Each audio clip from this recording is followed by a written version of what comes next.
course. Everybody says. Everybody says, welcome to 5 at 5. Hey, Lionel. Hello, Jody. Hello. Smooth. Yes. Here's an unusual story. Was there a second shooter in the Bobby Kennedy assassination? Where's this idea coming from? In a post-conviction relief motion, a Nina Rhodes Hughes provided evidence that there were more than the 8 shots that were reported. Let me cut to the chase.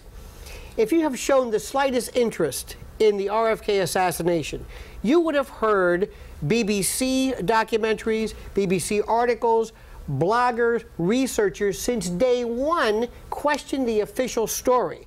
In our country, it's relegated to the ash heap of the conspiracy theory. But since day one, people have been questioning this. So Sirhan is trying to, a little bit later now, trying to have his case reviewed. He claims he doesn't remember anything. He claims he might have been drugged. That's for others to review. But the point is, this has been going on since day one. And finally, it hit our media, so it's really no surprise. All right.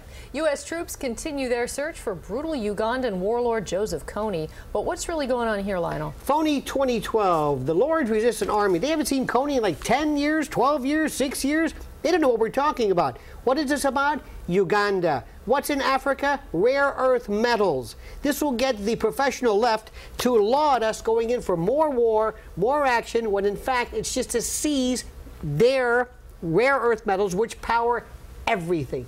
That's what it's about.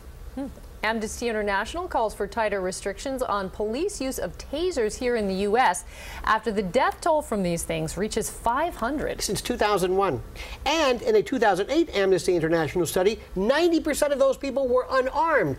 The taser makes police less inclined to negotiate, to talk. It's a new toy for some boys. Tasers, not lethal? Do the math. A new California law would ban texting and cell phone use while on a bicycle. Stupid, insane nanny state run amok. Again, more laws, more limitations on our freedom, more no respect for your common sense. Get used to it. And finally, has the annual Correspondents' Dinner run its course? Let's listen. It's kind of hard to be funny with the President of the United States sitting right next to you, looking at you, and yet somehow, day in and day out, Joe Biden manages to do it. Now, some people call this annual event the Nerd Prom. Lame, lame, lame. An example of how the media, the Ted Baxter sock puppet media, are too cozy with those in power. That's what this is all about.